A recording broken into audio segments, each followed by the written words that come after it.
महाकुंभ एक अनसुनी कथा। सालों से महाकुंभ मेला आध्यात्मिकता, आस्था और संस्कृति का संगम रहा है। लेकिन हर मेले में कुछ कहानियां ऐसी होती हैं जो समय के गर्त में खो जाती है। ये कहानी भी एक ऐसी ही भूली बिसरी दास्तान है जो प्रयागराज के महाकुंभ में घटी थी। सन्यासी और रहस्यमयी बच्चा। साल 1954 प्रयागराज का महाकुंभ अपने चरम पर था।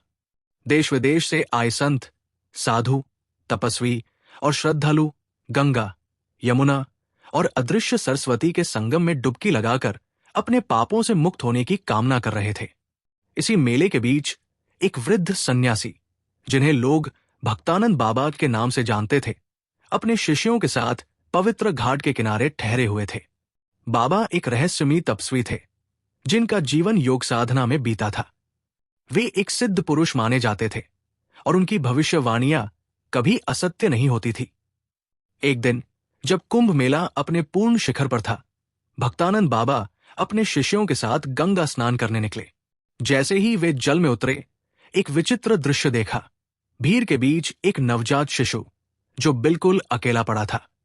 कोई नहीं जानता था कि वो बच्चा वहां कैसे आया, न ही उसके माता पिता का कोई पता था।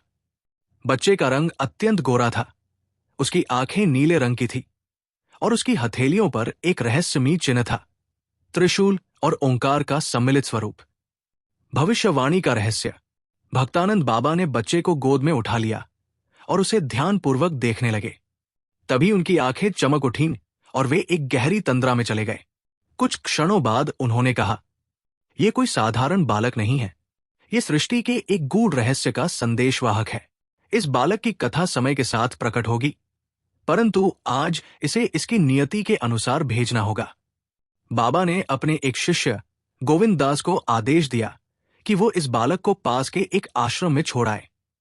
गोविंद दास ने वैसा ही किया, लेकिन उसके मन में ये प्रश्न घर कर गया कि बाबा ने इस बच्चे के बारे में ऐसा क्यों कहा।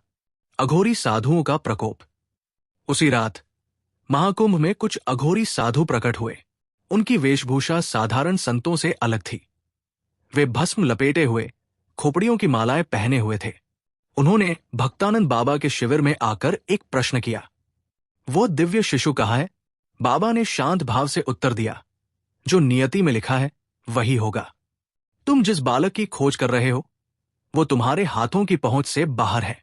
अघोरी क्रोधित हो गए और बोले, तुम नहीं जानते, ये बालक कोई साधारण मानव नहीं, बल्कि एक दैवीय रहस्य की कुंजी है। उसे हमें सौंप दो। लेकिन भक्तानंद बाबा अड़िग रहे।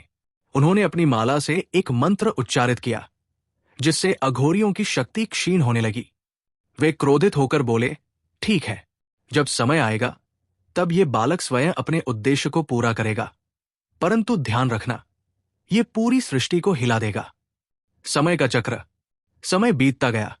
वो बच्चा बड़ा हुआ और एक महान संत के रूप में पहचाना जाने लगा।